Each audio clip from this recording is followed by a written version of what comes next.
In conversation with Larry Ukali Johnson Reard, a native of San Francisco, CA, Larry has spent the majority of his life advocating for and participating in educational initiatives.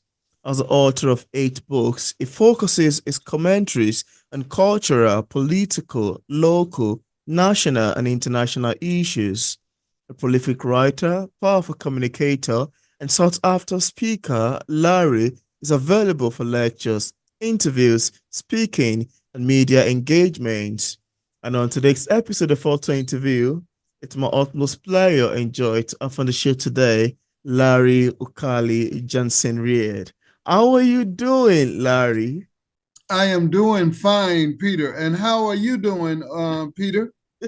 I'm doing very lovely and quite great. I love your name. It's a mouthful. Larry Ukali Johnson Reard. Sounds quite beautiful to me, really. And and I can never forget your name, Okonkwo, Peter Okonkwo, because I remember seeing that name written in a book Things fall when I apart. was in Nigeria. Yeah, China Yes, Chebe. Achebe, yes. That's quite Chinua lovely. Achebe. Absolutely. Absolutely. That's great. Thank you. Thank you. This sounds like an amazing compliment into an interview. Thank you. Yeah. So, Larry, could you tell us about your latest publication, which I want to say congratulations on for you, Letter to My Young Brothers, which I particularly even Yes, love its this is the book. title name. Yeah. Could you tell us how the And book came about? What inspired you to write Letters to My Young Brothers? yes, I was invited by my agent then to Sacramento so that I could meet with her and then I talked with them.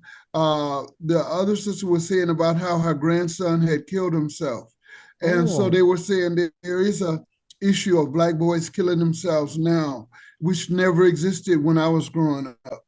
So Mm. then they also informed me about this study from the UCLA and Harvard that Mm. study Black boys and their chances of success.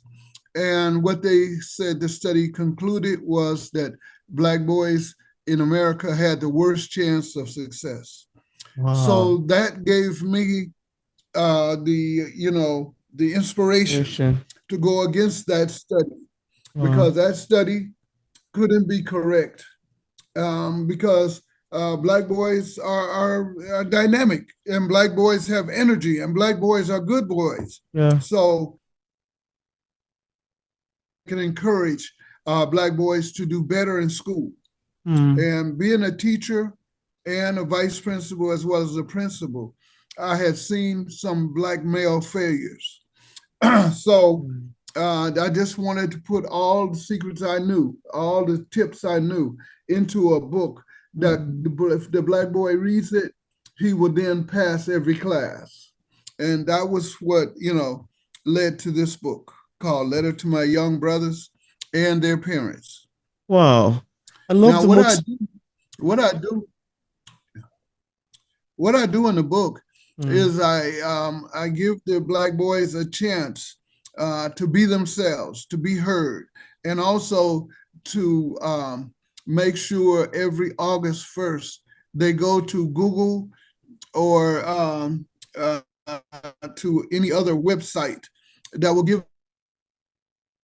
of their next grades. And then if they take the words and definitions and learn them in August during the summertime, when they go Mm. back to school, they are fully versed in the vocabulary they need to pass. Wow. And so that's why I wanted this book to get out so that Black boys could pass at the rate of every other boy in America and be Oh, successful. interesting. I love your motivation towards this actually and how the book came to be. It sounds quite lovely, very pulling, and quite educative to me as well. So thank you. Thank you for mentioning and even writing a book like this. The initiative towards the making of it. It's quite great. It's a good one you've done. Well done. And I also see that you've traveled to Nigeria in the past, which is Oh, evidence yes. from your memoir Yes. titled Long Distance Love. I'd love to ask you, How did you like living in Nigeria, and where did you live, as well as where did you travel to in Nigeria? Okay, when I first got to Nigeria, I went to Zaria. That's where my late Oh, wife's parents were living. But they mhm. wouldn't place me, although they placed her. Oh, So then said, I want to go to Benin City because I knew in Benin City they have broken English. And I had already mastered speaking 100% of broken English. well, So I requested of the Public Service Commission to send us to Benin City, which they did. And I was very successful in Benin City because I was a teacher. I taught government in high school in the Egosa Grammar School. wow. And in Egosa Grammar School, the first thing I heard my students say was, who he thinks they be, whether or not Jamaican or whether or not American. So I called those three boys out. I said, you know, and I know your parents don't want you to speak broken English in school. Then they said, oh, you understand broken? Oh, and I never had any other problem after that. Everybody respected me, and then they gave me their full attention. So I really loved living in Benin City for 4 years as a Wow. government teacher. And after that, I went back to America with my late wife because she wanted to do a PhD. But when she got back here, and her blood pressure kind of took her out, and she had a stroke. And Oh, God bless Chinwe because she was a good wife. You know, mm, she took me all over Nigeria. We went together from Lagos. We rode the bus many times to Lagos. We traveled to Zaria. We mm, traveled through Nigeria to wow. Zaria once too. And so in my second trip, I became a victim of 419 because I was by then. And this woman named Essay from Ishan land, she you know, I met her before I got there, and then when I got there, her job wouldn't let me come to her eat lunch with her at her office, so which Oh, was already a sign, you know, I should have recognized. But my friends told me too, who speak her language, oh, she's fake, you know. But I didn't believe them, so I had to go along with my feelings because I thought I was too close. And so when I went to long distance love, I don't suggest any of it because it led to me being a 419, despite all my knowledge of broken English, you know? Yeah. mm, wow. But I Wow. did travel all over Lagos because Lagos was where I spent the majority of my 10 days of my second trip.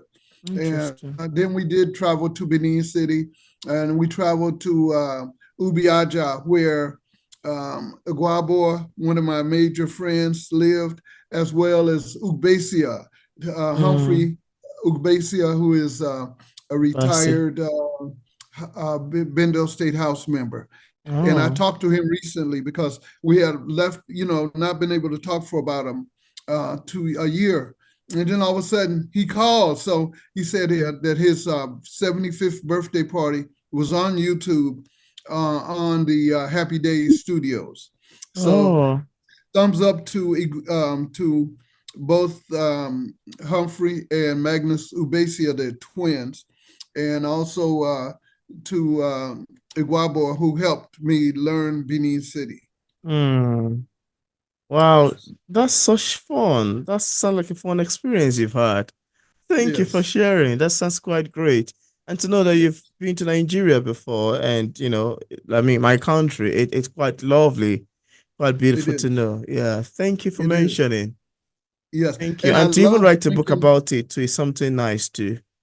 Yes, and I drank some palm wine. You know, yeah. Oh, So I had local them palm wine deliver are the always palm wine very to my house. nice. Yes, very Yeah, nice. And also, I really loved the way the sisters and the brothers. You know, the brothers got the brothers dances, and the sisters got the sisters dances, and everybody's in romance in Nigeria. So I really love seeing the love that Nigeria had for itself. that's great. Well, that sounds like an amazing one. I love it when authors who have been to Nigeria share with me their experience. It's always fun to listen to. Thank you. Yes. Thank you. And also, Larry, you also have another book titled In the Name of Loving Black Women. For readers who Yes. haven't read it yet and without giving much information away, could we have a sneak of what we'd expect in terms of themes picking up loving Black women? Well, this book was written during the time when hip hop first came out, and there Oh. was a lot of insults thrown at Black women by the young hip hop artists. And Mm. so this, and even now today, the sisters are calling the same names back to the brothers. But Black love is a very big challenge in America because during slavery, we were taught to hate each other so that Mm. we could be better slaves to the master.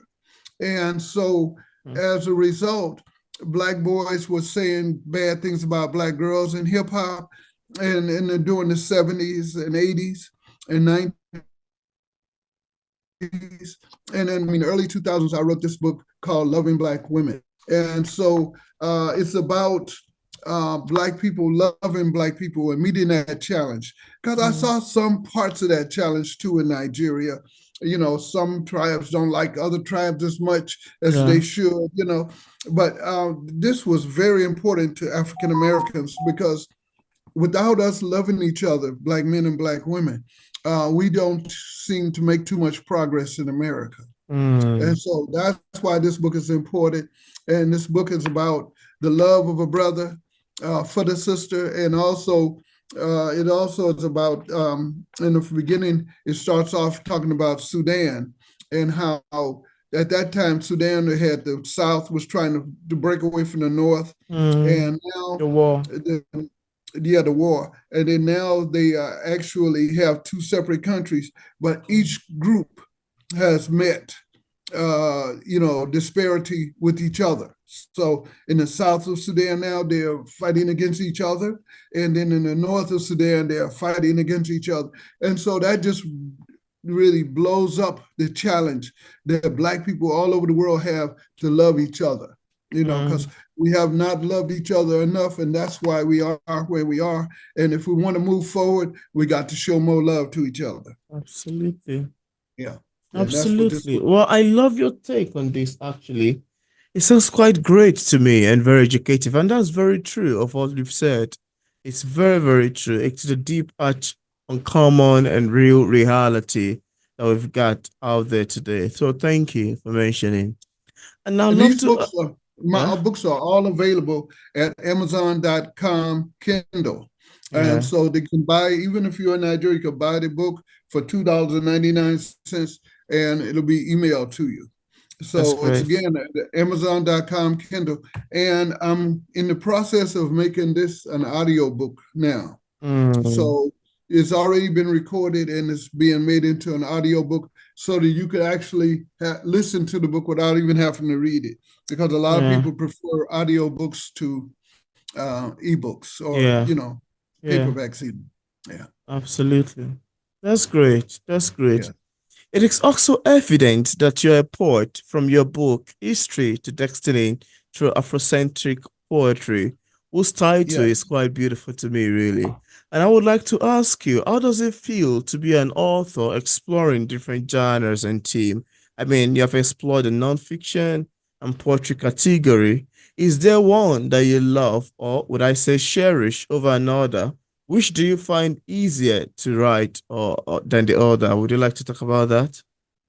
Yes, actually, I'm a poet, and again, I didn't start. Well, this book I started when I was 16, writing poems in Oh, my notes, in high school, and also in interesting. my first year of college. So I love to speak spoken word, and my next book is a composite. In other words, I've gone through all of my 7 books and drawn out the spoken word, and that's going to be called Black Love Spoken Word Reparations. So that's Mm, the title. Part 1 and part 2 are coming up. So I'm working on those right now. And I've always been a poet because that's how I express my passion. Uh, mm. but the writing about Nigeria was so beautiful because I really enjoyed Nigeria. Everybody who actually visit Nigeria, that reminds me of my friend who visited Nigeria last November. I think November, yeah, it was around October, November, December. I was visiting from the UK. So before he came, it was like, Peter, I've heard too many things about Nigeria. I'm afraid, I've heard too many terrible things in the media about the insecurity in Nigeria. I was like, everybody travel every now and then. Even as you're speaking, people arrive in Nigerian airport. I don't know why you would want to stay back. I was like, you don't have to worry yourself. I know the media has portrayed us to be a country uninhabitable, but people live here. I mean, I've lived here a very long time, many years. And you shouldn't be afraid of anything or security. I know, I understand your fears, but yeah, you can come. So he said, okay, well, I will come. So after arriving in Lagos, I was like, everyone looks beautiful, actually. Everyone looks civilized. It looks great, really. I was like, yeah, now you can see for yourself. So after 1 month, after 2 months, it was like, oh my goodness, the media has said so many terrible things about Nigeria that you would never want to come. But now it felt, nah, I love Nigeria. I mean, the security is quite fine. I don't have to worry myself. And hilariously, he booked another flight. It's coming again next month. And I was like, okay, looks as if you're not a total Nigerian fan, really. Well, I know too that Nigeria has Mm, got a bad name from America mm. because my first trip when I was going with my late wife, I was told if you go to Africa, you won't survive, by the media, so they've got a Oh, problem God, with it's a bad Nigeria perception, that's really. Yeah. non-existent. And when I got Mm. to Nigeria, I got love, whether I was in the Oh. east, whether I Ah. was in the north, whether I was in the West. I Yeah. found love in Nigeria. So love Yeah. that makes love a very principal thing for Black people, and we Absolutely. must practice that self-love and the love Yeah. of our people so that we can get better and go further and make more progress. Yeah. Yeah. Thank you. I love the fact that you mentioned this, actually. It's a lovely thing. Nigeria has a very lovely experience, actually, with the people, with the culture, with the society and all. Yeah. Thank you for mentioning. Thank you. You're And also, welcome. Larry, yeah, apart from the books we've mentioned so far, do you have any other works you've authored or say currently working on? Yes, I have. In fact, the friend you might have mentioned might have been McConan. Is it McConan? Absolutely. Okay, so you know his book, Living Across Africa. Yeah, yeah, yeah, yeah. I contributed to that on page 174 to Interesting. 179. That's So I was a lovely. contributor of one of the 14 contributors of people who lived in Africa. And McConan Oh. told me, he said, Larry, you're the oldest of the contributors. So Oh. I'm a young gentleman of 72, Oh. and he said, "Yeah, you're definitely the oldest of the Well, contributors to that book." And so that book was meant to open Africa up to the views of African Americans and people in Britain and people all over the world, so they could mm, see how livable Africa is. And I know I could speak for my experience in Nigeria because I really didn't visit any other country. On the way mm, in, I came through Ivory Coast and one other country, but that was just Ghana. a 5 to 10 minutes, sleigh on the Oh. ground, and then we Oh. flew into Lagos at Maritala International Airport, as I remember back. Muritala, yeah. So that was from 77 to 81. And I'll tell you, I really loved Benin because Wow. I could hear the broken English. But in Benin, about half the city that speaks Benin, and about the other half of the city speaks broken English in the streets. So Yeah. I'm hearing at least 50% of the, what's going on and really loving it. And then I'm traveling, to Upper Sakpova. uh, I lived in the Ikinwa area at 3 Mm, Jamaica Drive in a nice house.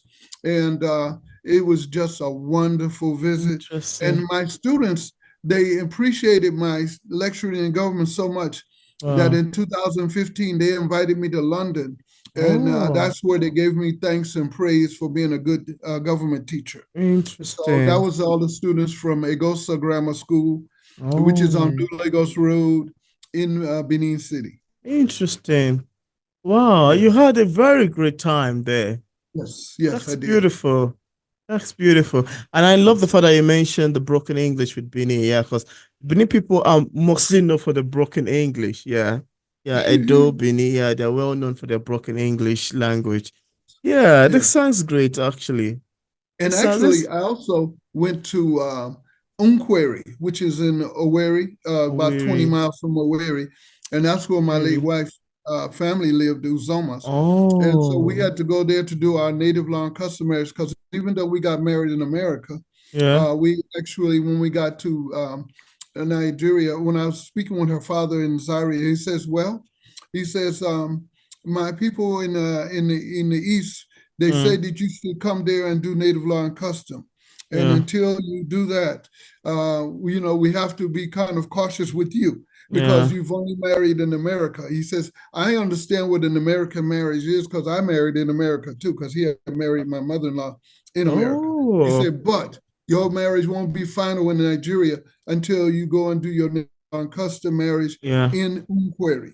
And Yeah. so me and my late wife went to Umquari. We had a goat in the car and a chicken in the car as one of the gifts that we were going to give to the family, as well as we had all kinds of native gifts for the people of Umquari. Mm, And we did have a native law in custom marriage in Umquari. And people gave me a lot of knowledge because what they were saying was in their language, but then they would interpret it for me to hear. mm. Is that in Nigeria they don't believe in divorce? That's the traditional Nigeria. The new Nigeria of today is a big difference, of course, but the traditional Nigeria, they didn't, and they said if you have any trouble with our daughter, make sure you bring her back, and we will judge and make sure to keep you guys together. So that Oh, told me that the nice native law and culture. custom marriage was made to keep people together, as opposed to the American kind of marriage where people end up doing prenups and all of that kind of stuff. Prenuptial agreement, don't take my money and all of that kind of stuff. Mm, So in Africa, that meant to me that marriage really meant something in the village life, in the mm. village and in the traditional Local traditional setting. Nigerian life. Yeah, Yes. yeah, yeah. Oh wow, this is very beautiful. As you're speaking, it reminded me of a movie I watched several months ago. I can't remember the title. It's also more like an American man who came to Nigeria to marry a Nigerian woman. Yeah. Yeah. He's from America. Then they took him through some rites, some traditions, the culture, the things that needs to be done to make the marriage a legalized one. Yeah, things like that. It's actually quite beautiful. It sounds to me like I'm reading, watching a movie in my head that's just speaking. I'm depicting the picture in my head. This sounds quite lovely, really. And I just still remember like walking down the streets of Lagos and seeing Oh, so many hundreds of thousands of black people. And then I might see yeah. a few white people among them, but it was just wonderful seeing so many black people walking down the streets of Lagos. And then I was also honored to be on the what is it, African Independent Television. And Oh, so interesting. yes, my guy who, and that's on YouTube. So my guy who I was visiting with, Ide Guabor, he sent Hmm. his driver to pick me up. So I drove all the way through Lagos at 6 a.m. To get to African Independent Television, and it was such a Oh. beautiful sight, seeing people getting up at 6 o'clock and walking towards where they were going to work or where they were going to trade from. So Hmm. nobody sleeps very late in It's Lagos. beautiful. Everybody is up at 6 o'clock. And I mean, it was just a beautiful sight seeing Yeah. liveliness of Nigeria and Nigerians, even at 6 o'clock in the morning. You remind me of one of my friend, Doug Wheeler, who I interviewed several months ago also. He was in Nigeria, I think 1980 something. Then he told me he was Uh-huh. 21 years old. So he came to Kano. He lived Oh, in Kaduna. He lived in Kaduna. And so after the interesting. interview, I was like, oh, I love Nigeria when I visited Nigeria. I was like, oh wow, beautiful. You'll have an amazing experience with Nigerians. I mean, so many foreigners I've spoken with so far who has been to Nigeria always say they love visiting Nigeria. They love the people, they love the experience, they love this, they love that. That's quite beautiful. I enjoy And I listening to you also too. I love the egusi, the egusi soup. Egusi Whether soup. it's in the north, south, east, or west, Oh, the egusi beautiful. soup is top good food. And Yeah, also yeah, yeah, yeah, yeah. It's good. the It's plantain, the plantain. moi moi, and the Moi moi. significance of the moi moi is that moi moi is made from black eyed peas. Yeah, And in yeah. America, when the Oyibo was in America, was in Africa, they took black eyed peas and brought it to America and made it our staple food. So when Mm. slaves were freed, the celebratory food we had, it was black eyed peas. So, and I Oh. was wondering, I said, when the Nigerians are eating their black eyed peas, do they realize that the African Americans are too one with their black eyed peas? You know, because Mm. Nigerians also eat the black eyed peas in like beans. You know, Yeah, yeah, so beans. yeah, we really love black eyed peas still here in America, but we know Mm. nothing about egusi. We Mm. know nothing here about uh, moi moi, but Moi moi. I enjoyed moi moi. And every day Mm. when I would come finish my teaching, I would go to this and I would buy moi moi and I would eat that, and then that would hold me till lunch. I mean, till my wife got home and cooked dinner. You know, so I really love moi moi. I Oh my love moi. goodness. That's a trunk load of lovely experience. I enjoy listening to this. This is Yes. very Yeah. nice, Larry. You Thank really you. had a Thank you nice so much. time with the Thank you. goosey soup and the moi moi. That's beautiful, really. The Nigerian And actually have bono soup lovely foods. and a bono soup too. You know, I Ogbolo love the soup, bono. ogbono soup. Yeah. I love your pronunciation. So and I just love my experience because I made Generally. so many friends in Nigeria. Mm, I made so many friends in Nigeria. So yeah, and I say hello to Nigeria, and I say salutes to Nigeria, and I say salutes to African Americans because now they're starting to go to Nigeria, they're going to Ghana, they're going to South Africa. yeah, So so African Americans much. are getting a chance to have a breath of Africa and know that this is where we come from and Yeah, this is where we are still loved. absolutely. Oh, wow, this is beautiful. Thank you for mentioning. Thank you for For sure. mentioning. And now, could For you sure. tell us what publishing is like for a published author like yourself? Are there any Well, challenges you've encountered in the process of writing your books and also ever since it got published? yes. I tell you, my books are challenging because, first of all, America have a notion about Nigeria that they took African Americans away from Nigeria, and that Nigeria wasn't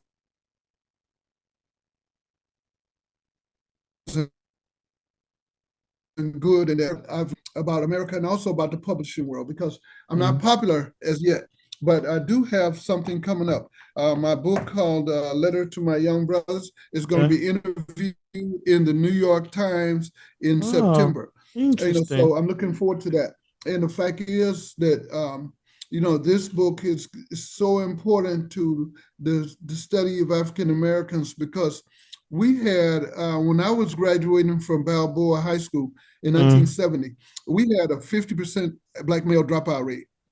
So that's Oh, why black males are not as far ahead as women, as black wow. women in America. Wow. So that 50% dropout rate can be challenged by this because this book shows how to graduate. And this book shows how Mm. to value graduating from elementary school, from middle school, high school. And the fourth chapter is dedicated to those young brothers who are thinking about dropping out because they really shouldn't. Because right now I teach in an adult school. And if you Mm. don't graduate from high school at 18, you're going to have a like list going to an adult school until you're 30 before you graduate. And Mm. so I'm trying to prevent that by saying, go ahead and graduate when you're in the K-12.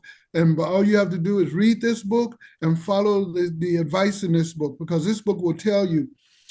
This book has a how-to on how to write a 5-paragraph essay, a Mm. how-to on how to write a 3-paragraph essay. Wow. This book also will show you the importance of attending school. Like you have to attend 95% of the time to keep up with the curriculum. If you Mm. don't, if you have a 30% attendance rate, you're not going to pass. And Wow. so these kind of tips are throughout the book. And this book is written with love of young brothers, so the young brothers will pass and become successful in America, as opposed to having a 50% dropout rate, which doesn't speak to us getting help us move ahead if we don't progress by getting out of school. Absolutely. So this book is really important to me, and I give this book to my people because even whether they're Nigerians or Jamaicans or Trinidadians, they come to America, they read this book, they're going to pass right through American schools, and so this book is a path to success for African Americans, but also for immigrants, even for Latinos, even for girls. Because even though it mentions boys at first, the teaching techniques and the learning techniques apply to everyone. So I would suggest this book for reading in terms of being successful. And I've been told at the New York Times interview, at those the people, they said that this was one of our favorite books to review. So I know I made the point and I got there with this book. Letter to my young brothers and their parents. Yes. That's amazing. I mean, for you to write a striking book like this, something that's very encouraging and very important and quite uncommon as well. It's well commendable, really. Well done. That's a great job you've done. I love the team. I love the motivation and inspiration behind it. Thank you. Thank you. Thank you. And now, as a published author, what sort of advice do you have for writers who are still struggling with publishing a book? And also, just in case we have some viewers who are currently watching this interview and would love to get a copy of any of your books, on what platform are they available on for purchase? Okay. My books are available on the Amazon.com as this book is available as a paperback, hardback, or ebook. And I'm working on releasing this book as an audio book. That's underway right now. The other books I have Journey to the Motherland, Loving Black Women. Again, audio books are forthcoming for Loving Black Women and for Long Distance Love. But I don't suggest any long distance love. You got to love the person you with. Black people got to love. And then also, the thing is that Barnes and Nobles has my book on their platforms, and other online bookstores. And so that's a way to get my books. And I would say if you ever find a brother or sister who's writing, don't ever give up. Don't ever be discouraged. Don't ever let the hard road to follow discourage you. Stay with it. And once you start writing, and you never know where you end up. I never knew I would end up here. With the letter to my young brothers. Absolutely. But because I first started my first book called Journey to the Motherland. But they all now have value. And that's why the people who are telling me about the New York Times were also saying, you need to relaunch Journey to the Motherland. And so a number of New York City bookstores are now ordering Journey to the Motherland. Wow. So the book that you write will always have value. And so you must keep writing and never stop. Always be encouraged, and don't be discouraged by the racism in America or the racism in the world. Just keep on pushing and keep on. Yeah. Yes. Oh, wow. Yes. And so that I am so happy that my newest book is going to be called Black Love, Spoken Word, and Reparations.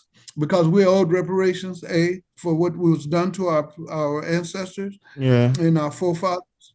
And also because Black Love, Spoken Word is just a thing we need so badly, whether it's in Africa or America. We need more self-love so that we can survive better together. Wow. Thank you. I love your trunk load of advice for writers. I'm hoping that viewers, including myself, would love to utilize it. And also thank you for mentioning the platform where the book is available for purchase, which I've left a link the discussion part of this interview, where interested viewers can get a copy of Larry Ukali Johnson Reed's books directly on Amazon and also on other platforms. So thank you so much, Larry, for accepting the invitation to be featured on P English Literature. It's awesome having this conversation with you.